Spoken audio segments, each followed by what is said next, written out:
Okay, I'm going to have to apologize because I don't have somebody to help me here. But I think you can see these seams. You can see these seams here, here. You can see this seam back here. I might even move the camera around. You know what? I'll put it up a little bit like that. I know that light's a little blinding, but you'll be okay. You'll see. You'll see. And then I'll move it down when I do the walls. But I ran my Colombian 10 box on this. And the last job I did, I ran a Colombian 10 box, and I ran my Tech 12 box, right, on it. And I just didn't like the way it came out. I'm really not a big fan of the Colombian 10 box. It seems that a lot of mud right here on the sides here just keeps piling up and dripping off. I don't have that problem with my Drywall Master, so if I'm going to compare my Drywall Master 10 box to the Colombian 10 box, hands down the Drywall Master 10 box works for me way better, way better. It's just not even the same. But I'm going to try the 12 box. I've never tried the 12 box. I've never tried the Colombian 12 box. I'm trying it for the first time here, so let's see what happens. I've got my mud mixed up. I don't really know what number to put it on yet, so I'm going to try it on 2 and see where it goes from here. And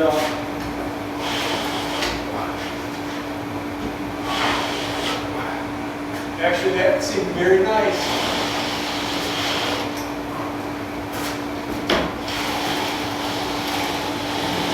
That actually looks very good. And I'm also not having the same problem with all this mud piling up here and dripping in my face. So this is working really, really well.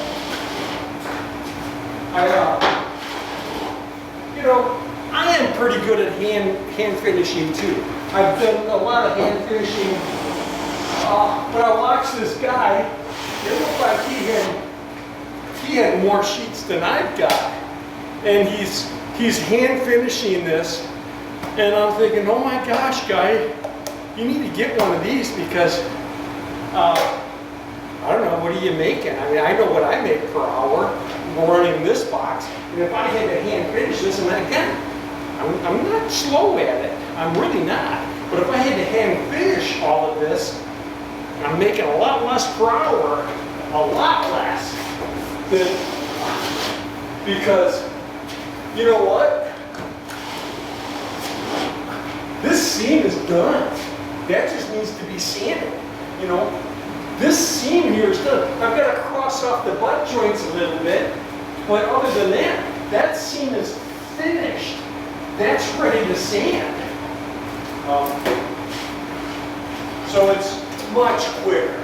Could you imagine, having the mud all of that up right there, and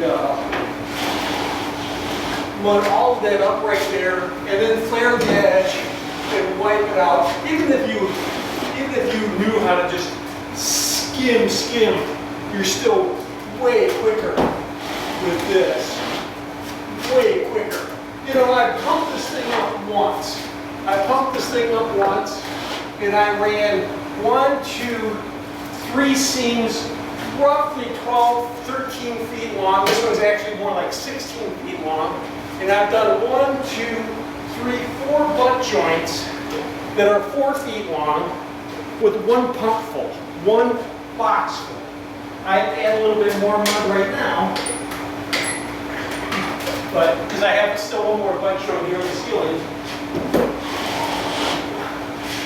But that's it. Ceiling skimmed. I'm going to bring this down some. I'll bring this camera down so you can see some of these walls. I want you to see the upper and lower butt joints. I think you can. You can see that on that wall right now. But I want to start right here. Now this is still my second box full. So let's see how far this goes.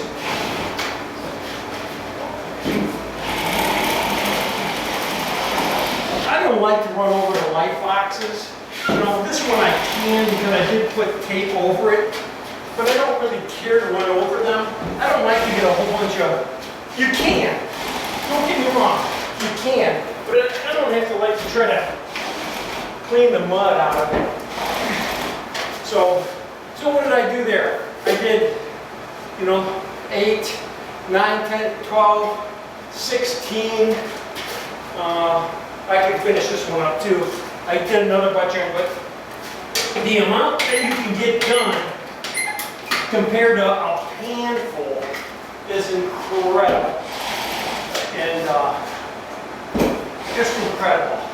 But here's my box.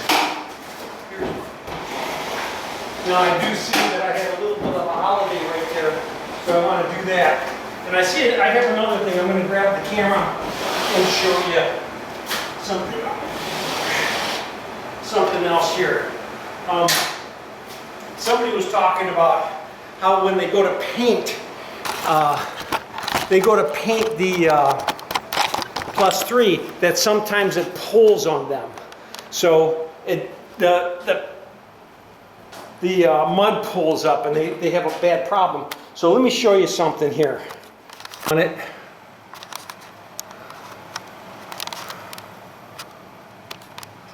I'm hoping this comes in. You see that little blister right there? What that is a little bit of dust on the wall. And when I boxed it, the mud went over the dust. And it's still dust underneath that mud. Now, I can sand this. This might just go away, and then I can sand this, and it'll look great. But the minute I go to paint that, I'm going to pull the paint. That's going to pull that mud right off, because it's really not adhering to anything. It's just sitting on top of dust. So that's something that you got to be aware of when you're using a 12 box and you're using +3. Now, if I had to grind this drywall down and I had to sand these seams and everything a lot to get them flat because I put too much mud on them in the first place, I'm going to have a lot more dust on the walls, and I will have that problem a lot more often. But because I just dust these walls down a little bit, sometimes I'll have, where I pull the pole off or something like that, I'll have a little bit of dust under there, and sometimes that'll happen. But I see that right away. I notice it when I'm boxing. I fix that. I know it's there and I fix it. So most of the time, I've never had painters complain that my mud was pulling up off the walls, but I've heard the painters complain about that. And they blame it on the +3. It has nothing to do with the +3 product. It has everything to do with the dust underneath the +3. That it has something to do with. So, hey, if you really like this video, subscribe. And if you really, really like this video, share it with somebody else. You have a great day.